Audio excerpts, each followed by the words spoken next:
O Campeonato Paulista recomeça hoje após o Ministério Público, o Centro de Contingência do Estado e o governador João Dória terem aprovado o novo protocolo sanitário. Para explicar como foi a negociação que permitiu a retomada do torneio estadual, nós vamos conversar agora com o Procurador-Geral de Justiça de São Paulo, Mário Sarrubo, que gentilmente participa do Jornal da Manhã neste sábado.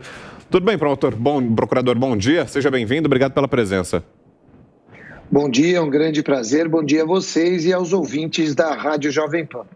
Bom, procurador, quais foram as exigências? O Ministério Público vinha questionando a volta do futebol, a federação e os clubes queriam a retomada, mas o Ministério Público impunha algumas condições. Queria que o senhor nos detalhasse quais foram, então, essas exigências e como foi a aceitação da Federação Paulista para essa retomada agora.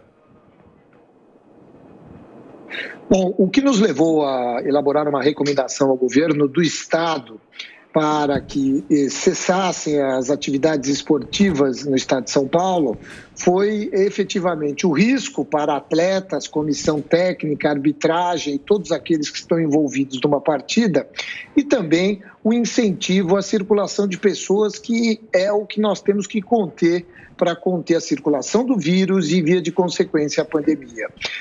A partir daí, a federação nos fez inúmeras propostas de aperfeiçoamento do protocolo, foram praticamente 4 semanas de intensas negociações e nós chegamos a um bom termo, e é bom que se diga que chegamos a um bom termo com a participação de profissionais médicos, infectologistas que trabalham para a Federação Paulista de Futebol, mas que também nós temos também um corpo de infectologistas e profissionais médicos muito capacitados que nos auxiliam nas melhores decisões no campo jurídico.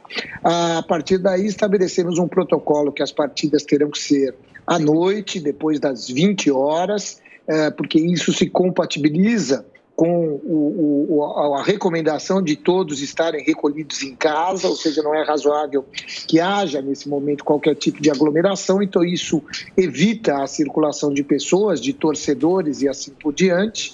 E mais do que isso, protocolos mais rígidos estabelecidos com os times de futebol. A maioria das equipes ficarão, pode-se dizer, isoladas em bolhas, aqueles que têm os seus centros de treinamentos permanecerão nos centros de treinamentos, haverá testagem antes das partidas, haverá um controle rígido dos clubes com relação à prestação de serviços, porque isso nos preocupava, não basta testar apenas os jogadores, é preciso testar os prestadores de serviços, massagistas, profissionais de limpeza, médicos e assim por diante, e tudo isso vai ter um rígido controle por parte dos clubes e da Federação Paulista de Futebol. O outro aspecto que nós consideramos fundamental é que a federação e os clubes se comprometem a criar mecanismos de propaganda, de incentivo à população para o isolamento social, o uso de máscaras, enfim, para os devidos cuidados na contenção da pandemia. O futebol tem uma capilaridade muito grande perante os jovens, perante a sociedade, e nós esperamos que os clubes, que os jogadores, que a própria federação possam ser parceiros do Estado no combate à pandemia, no sentido de incentivar as pessoas a tomarem as devidas cautelas. Procurador, houve resistência de algum atleta ou de algum clube por essa volta do campeonato? Não, nós não temos conhecimento. Nós negociamos, na verdade, as nossas reuniões, a nossa equipe, promotores de justiça e médicos fizeram reuniões com a Federação Paulista de Futebol, com seu presidente, com seus profissionais médicos, alguns dirigentes da federação. Os clubes querem jogar, os jogadores querem jogar e é razoável isso, não é? O que nós precisamos é tomar todas as medidas, a maior cautela possível para que o futebol volte de forma segura e seja ainda um incentivador para que as pessoas possam tomar as cautelas, para que as pessoas possam conter aí a circulação do vírus. Ô, procurador, e em que situação aconteceria uma nova paralisação? Qual foi o critério imposto? Ou seja, a partir de que momento, o que precisa acontecer para que o campeonato seja paralisado de novo? Foi imposta alguma condição nesse sentido?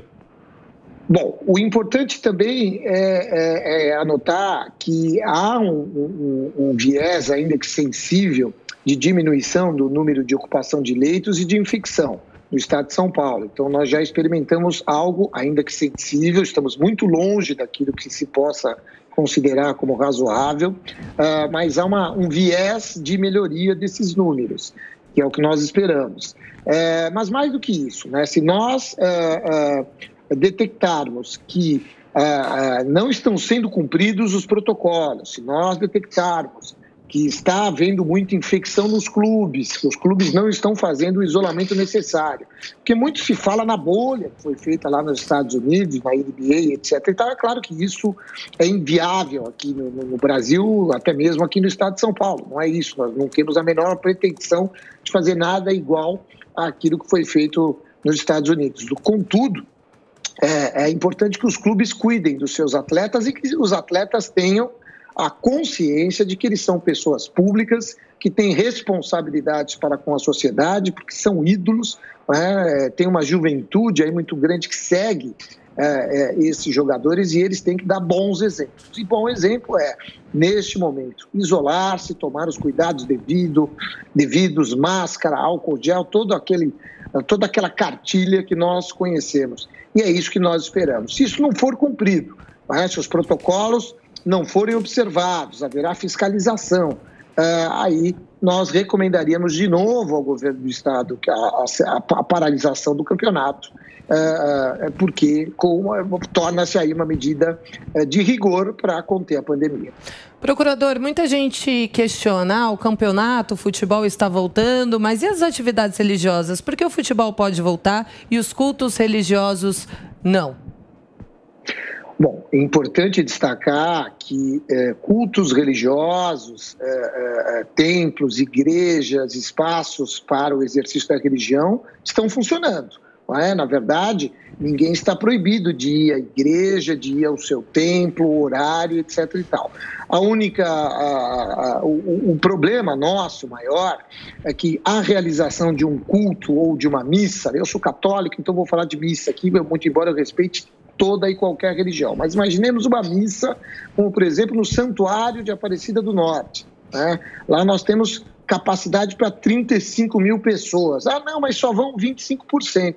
25% de 35 mil pessoas, eu que sou da área do direito, não sou muito bom de matemática, isso vai dar para lá de 7 mil pessoas. Veja, nós estaremos incentivando a circulação de 7 mil pessoas para ir, por exemplo, no Santuário de Aparecida do Norte. Não é? Agora, imaginem o número de igrejas, de templos, né? Graças a Deus, ainda bem que o Brasil é um país muito ligado às religiões, temos os evangélicos, temos o catolicismo, temos as matrizes africanas, tudo muito importante para o ser humano e tem que ser respeitado. Mas se nós permitirmos que todas essas religiões possam exercer as suas atividades de culto, nós incentivaremos uma circulação muito grande de pessoas e não há como se fiscalizar isso. Né? Então imagine, insisto, vou falar da católica porque é a minha, mas eu respeito todas, mas quando vou à missa, na missa a gente canta, na missa a gente toma hóstia e etc e tal. Estas são atividades, neste momento em que a pandemia está num nível muito alto, de alto índice de contaminação. É muito fácil se contaminar no ambiente fechado, ainda que se obedeça aos protocolos. Né? Então, ainda neste momento, nós entendemos que não é o caso. Nós, do governo do Estado, e o que é importante, né? Os profissionais médicos, né? Porque nós nos orientamos nesse aspecto sempre pelo que diz a ciência, pelo que diz a medicina. Isso não há como controlar e mais do que isso. Isso incentivaria a circulação de pessoas, muitas pessoas, muito mais, por exemplo, do que circula no futebol. Então, por hora, nós pedimos que as pessoas orem, exerçam a sua religião, isso é muito importante, mas nas suas casas, colaborando, a fraternidade ela tem que ser, nesse momento, o mote principal da nossa vida. E fraternidade, nesse momento, significa não aglomerado. Só aglomerar aqueles que efetivamente precisam trabalhar, precisam fazer só atividades que possam ser feitas. Dá para orar em casa, não é o ideal, mas Deus é onipresente, Ele está em todos os lugares. Então, por hora, eu não quero aqui me intrometer, eu até fui criticado numa rede social por um pastor que disse: você não sabe nada de religião. De fato, eu sei um pouco do catolicismo, mas quero crer que a reunião de pessoas para cultos é algo que a medicina, que a ciência hoje não recomenda. Então, nós trabalhamos com essa lógica. Perfeito. Esse é o Procurador-Geral de Justiça de São Paulo, Dr. Mário Sarrubo. Obrigado pela entrevista, procurador, falando sobre a volta do Campeonato Paulista. Lembrando que a Jovem Pan acompanha toda a rodada. A bola já volta a rolar a partir de hoje e durante todo o final de semana você tem a cobertura completa aqui na Jovem Pan. Obrigado, procurador. Ótimo final de semana. Obrigado igualmente a vocês e a todos os seus ouvintes.